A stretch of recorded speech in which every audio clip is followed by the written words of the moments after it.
Okay,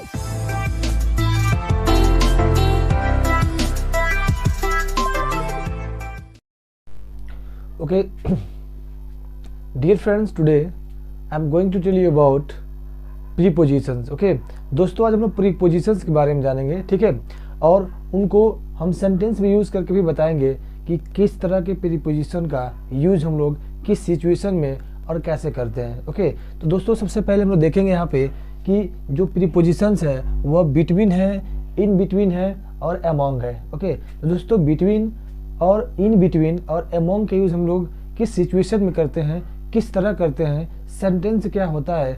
तो दोस्तों सबसे पहले आज मैं बताऊंगा कि बिटवीन और इन बिटवीन और अमोंग का यूज़ किस सिचुएशन में और कैसे हम लोग वाक्यों में करते हैं. ओके, तो दोस्तों जैसे यहाँ पे देखा जाए कि जो बिटवीन है, बिटवीन का प्रयोग हम लोग क्या करते हैं, दो के बीच में. दोस्तों अगर हम लोग बिटवीन का प्रयोग हम लोग करते हैं दो के बीच में. जैसे यहाँ पे एक सेंटेंस राइट हुआ है कि मिठाई राधा और सीता के बीच में बांट दो. तो दोस्तों अगर मैं कहूँ कि ये पैसा मोहन और सोहन के बीच में बांट दो, तो वहाँ पे हम लोग क्या करेंगे, किस तरह का प्रीपोजिशन यूज करेंगे, क्योंकि यहाँ पे दो व्यक्ति हो रहे हैं और दोनों के बीच में हम लोग क्या करना है, मिठाई बांटना है या पैसे बांटना है. तो अगर दो व्यक्ति हैं वहाँ पे दोस्तों हमेशा हम लोग बिटवीन का प्रयोग करते हैं कि पैसे मोहन और सोहन के बीच में बांट दो. तो यहाँ पे केवल दो ही व्यक्ति हैं, तो हम कह सकते हैं distribute this money between Mohan and Sohan.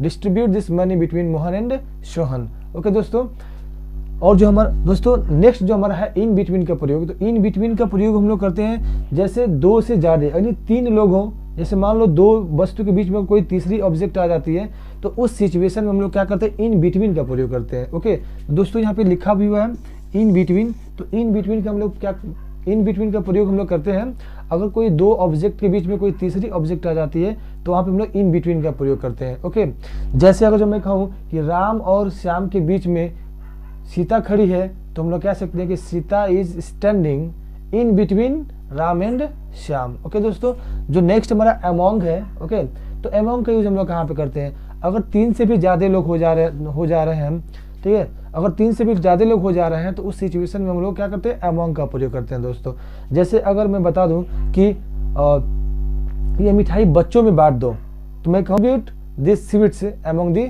Children. तो दोस्तों यहाँ पे अमोंग का प्रयोग हो रहा है क्योंकि यहाँ पे क्या है, तीन से भी ज्यादा लोग हो जा रहे हैं. ओके, तीन से ज्यादा लोग हो जा रहे हैं बच्चों, यानी क्या है, अब बच्चे हैं तो क्या दो तो होंगे नहीं, तीन तो होंगे नहीं, हो सकता है कि 10 होंगे, 20 होंगे, 25 भी हो सकते हैं. तो अगर इस तरह की सिचुएशन आती है तो हम लोग वहाँ पे हमेशा अमोंग का प्रयोग करते हैं. और कभी कभी क्या होता है, जैसे हम लोग एंट्रेंस एग्जाम देने जाते हैं तो वहाँ पे कन्फ्यूजन हो जाती है कि यार प्रीपोजिशन भरना है, तो यहाँ पे बीच में बात आ गई तो अमोंग का भरेंगे कि बिटवीन भरेंगे कि इन बिटवीन भरेंगे. दोस्तों तीनों जो वर्ड है ना, अमोंग, बिटवीन और क्या बोलते हैं इन बिटवीन, इन तीनों की हिंदी क्या होती है, बीच में होता है दोस्तों. ओके, तो यहाँ पे मैंने लिखा भी है, ठीक है, बिटवीन का प्रयोग हम लोग के बीच में यानी दो के बीच में, और यहाँ पे इन बिटवीन का प्रयोग हम लोग करते हैं तीन के बीच में. और जो अमोंग का है मैंने बता भी दिया कि अमोंग का प्रयोग हम लोग कहाँ करते हैं, तो अमोंग का प्रयोग वहाँ पे करते हैं जहाँ पे तीन से ज्यादा हो. समझ में आ रहा है, जहाँ पे 10 हो, 5 हो, 8 हो, तो वहाँ पे हम लोग अमोंग का प्रयोग करते हैं. यह अकॉर्डिंग टू ग्रामर भी फिट है. Okay, and according to speaking भी फिट है. तो स्पीकिंग के लिए भी हम लोग क्या कर सकते हैं, इस तरह के सेंस को समझ सकते हैं, और जो भी हमारा हिंदी सेंटेंस होता है उसको आसानी से हम लोग अंग्रेजी में कन्वर्ट कर सकते हैं. तो दोस्तों जो पहला हमारा सेंटेंस देख लेते हैं. मैंने 3 सेंटेंस लिखा है और तीनों प्रीपोजिशंस को हम लोग क्या करेंगे, बैक टू बैक करके यूज करेंगे, सेंस के अकॉर्डिंग यूज करेंगे, और किस तरह का हिंदी वाक्य रहता है, किस तरह का सेंस रहता है, उसके अकॉर्डिंग हम लोग क्या करेंगे, प्रीपोजिशन को यूज करेंगे. तो पहला हमारा सेंटेंस है मिठाइयाँ राधा और सीता के बीच में बांट दो. दोस्तों आप लोग सोच रहे होंगे कि प्रीपोजिशंस की हिंदी क्या होती है, तो मैं बता दूं संबंध सूचक अव्यय आप कह सकते हैं. ठीक है, तो चलते हैं हम लोग सेंटेंस को देखते हैं. तो सेंटेंस है मिठाइयाँ राधा और सीता के बीच में बांट दो. तो यहाँ पे दोस्तों देखा जाए तो एक राधा है और एक सीता है, यहाँ पे दो ही है केवल, एक राधा और सीता. तो जाहिर सी बात है कि हम लोग अगर जो ग्रामर के भी दृष्टिकोण से, ग्रामर के हिसाब से भी देखा जाए, तो यहाँ पे क्या करेंगे हम लोग, केवल दो ही हमारे नाउन है, तो हम क्या करेंगे, बिटवीन या इन बिटवीन या अमोंग का प्रयोग करेंगे. तो जैसे मैंने बताया कि अगर केवल दो ही हो, यानी दो के बीच में अगर कोई चीज़ का बंटवारा हो रहा है, तो वहाँ पे हमेशा बिटवीन का ही प्रयोग करते हैं. तो दोस्तों यहाँ पे मिठाइयाँ राधा और सीता के बीच में बांट दो. तो दोस्तों हम ये सेंटेंस बहुत आसानी से अंग्रेजी में अनुवाद कर सकते हैं. लिखेंगे distribute the sweets between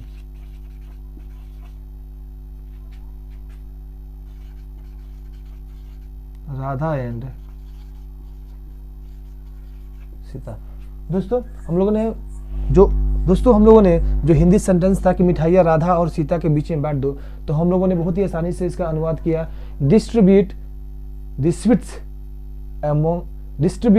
sweets between Radha and Sita. Okay दोस्तों, अगर मैं कहूँ कि ये जो दो कलमें हैं, ठीक, और मुझे कहना कि दो मार्कर है और मुझे क्या करना है, दो लोगों के बीच में बांटना है, तो मैं क्या दूं कि जो दोनों मार्कर है यह श्याम और गणेश के बीच में बांट दो, तो हम एक इंग्लिश में कह सकते हैं डिस्ट्रीब्यूट दिस मार्कर्स, ओके, या distribute this both markers between Shyam and Ganesh. Okay, तो दोस्तों जो हमारा नेक्स्ट सेंटेंस है उसको हम लोग देख लेते हैं। तो नेक्स्ट सेंटेंस है सीता और गीता अनीता के बीच में खड़ी है, यानी सीता गीता और अनीता के बीच में खड़ी है। जो सीता है, ठीक है, वो गीता और अनीता है, सीता गीता और अनीता के बीच में खड़ी है, ठीक है। तो यहाँ पे देखा जाए कि सीता भी है, गीता है और यहाँ पे 3 है, अनीता है। ओके, 3 लोग हैं यहाँ पे, तो यहाँ पे हम लोग इन बिटवीन का प्रयोग करेंगे दोस्तों, ठीक है, क्योंकि ये 2 से अधिक हो जा रहा है, तो हम लोग इसको आसानी से अंग्रेजी में अनुवाद करेंगे, ठीक है। यानी Sita is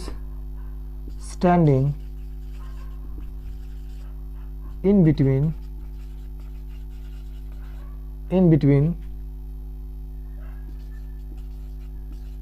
Anita and Gita. Okay दोस्तों, क्या हो जाएगा, Sita is standing between Anita and Gita. जो सीता है ना, वो अनीता और गीता के बीच में क्या है, खड़ी है। ओके, जो नेक्स्ट हमारा है वह है किताब बच्चों के बीच में बांट दो।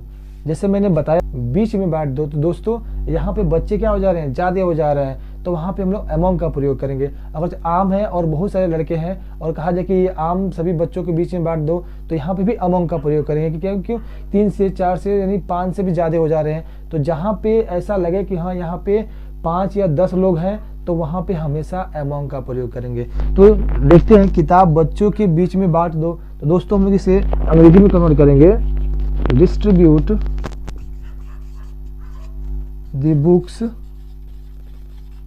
the books among the children। Distribute the books among the children। दोस्तों अगर मैं कहूं कि जो मिठाइयां हैं बच्चों के बीच में बांट दो, तो मैं कहूंगा distribute the sweets among the children। तो जहां पे 5 या 10 से ज्यादा हो गए, वहां पे हमेशा प्रीपोजिशन के बीच के लिए हम लोग करेंगे अमोंग का प्रयोग। और कहाँ पे, जहाँ पे 3 लोग होंगे वहां पे हम लोग करेंगे इन बिटवीन का प्रयोग, और जहां पे केवल 2 लोग होंगे वहां पे करेंगे बिटवीन का प्रयोग। तो दोस्तों कैसा लगा आपको ये प्रीपोजिशन, बिटवीन, इन बिटवीन और अमोंग का प्रयोग? अगर आपको अच्छा लगा तो इस वीडियो को लाइक, सब्सक्राइब और शेयर जरूर करिएगा। ओके दोस्तों, मिलते हैं नेक्स्ट वीडियो में। टेजन बाबा, टाटा, सी यू, जय हिंद।